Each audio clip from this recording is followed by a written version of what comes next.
Tervetuloa aloittamaan Haminan seurakunnan ensimmäistä kapsäkkikirkkoa. Nimi kapsäkkikirkko tulee siitä, että koko meidän kirkkohetkemme on pakattu matkalaukkuun.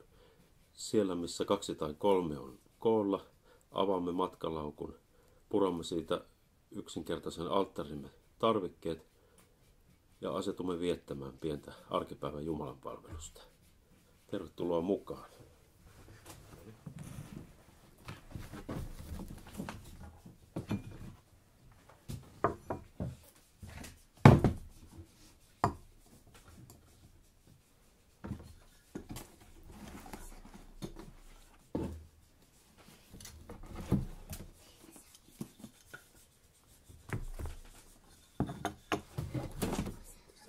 Jumalan kämmenen. Odotas vähän. Jumalan kämmenellä. Jumalan kämmenellä ei pelkää lintunen. Jumalan kämmenellä ei pelkää ihminen. Kaikille tilaa riittää, kaikille paikkoja on. Jumalan kämmenellä ei kukaan ole turvaton. Haluaisin laulaa niin kovaa. Jumala meitä kutsuu nyt suojaan turvaisaan. Jumala meitä kutsuu ja kantaa voimallaan.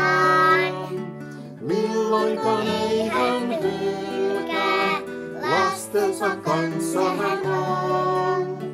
Jumalan kämmenellä ei kukaan ole turvaton.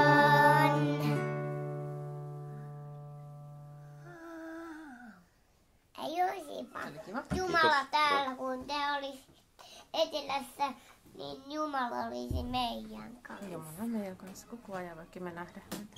Tuo on mahtavaa, kun sitä alkaa vaan ajattelemaan. Tähän on tää. Tänään meillä on aiheena kaste. Muistatko sä Lovisa, kun tuo pikkuveli Amos kastettiin? Joo, mutta tuo on kyllä minun kastellisti. Tämä on sinun kasterlisti. Joo. Mitä sinä muistat siitä pikkuveljen kastejuhlasta? Äiti Jumala minun?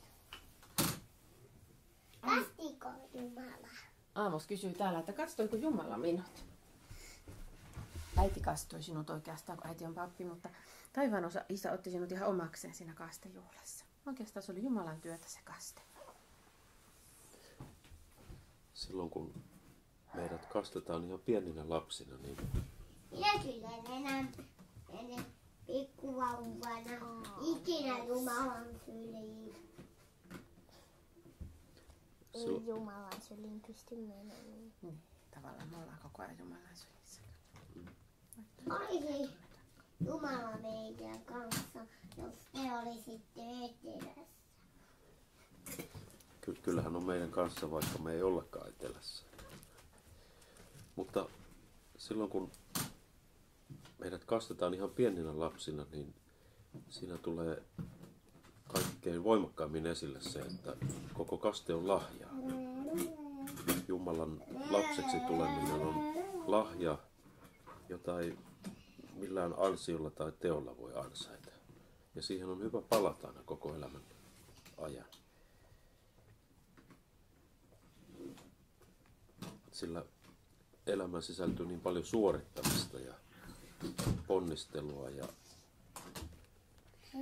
toisille kelpaamista ja pätevöitymistä. Kaste puhuu toisenlaisesta maailmasta, sellaisesta todellisuudesta, jossa meidät otetaan vain vastaan siksi, että olemme olemassa ja olemme Jumalan rakkaita lapsia. Tästähän saisi lahjapakin. Lapsen kasteen yhteydessä luetaan aina Markuksen evankeliumin 10. luvusta. Jeesuksen luo tuotiin lapsia, jotta hän koskisi heihin. Opetuslapset moittivat tuojia. Mutta sen huomatessaan Jeesus närkästyi ja sanoi heille: sallikaa lasten tulla minun luokseni, älkää estäkö heitä. Heidän kaltaistensa on Jumalan valtakunta. Totisesti, joka ei ota Jumalan valtakuntaa vastaan niin kuin lapsi, hän ei sinne pääse. Hän otti lapset syliinsä, pani kätensä heidän päälleen ja siunasi heitä. Rukoilemme. Jumala, taivaallinen Isä, kiitos kasteestamme. Anna meidän muistaa omaa kastettamme. Kiitos, että kasteessamme olet ottanut meidät omiksesi ja ikuisen elämän perillisiksi.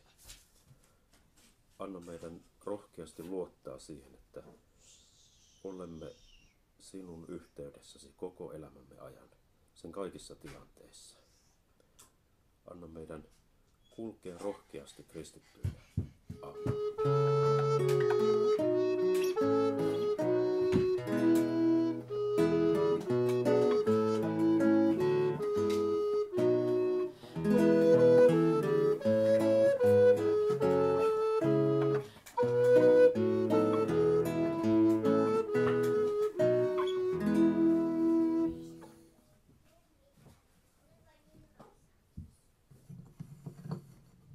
Seuraava kerran noin kuukauden kuluttua uudessa Kapsakkikirkossa.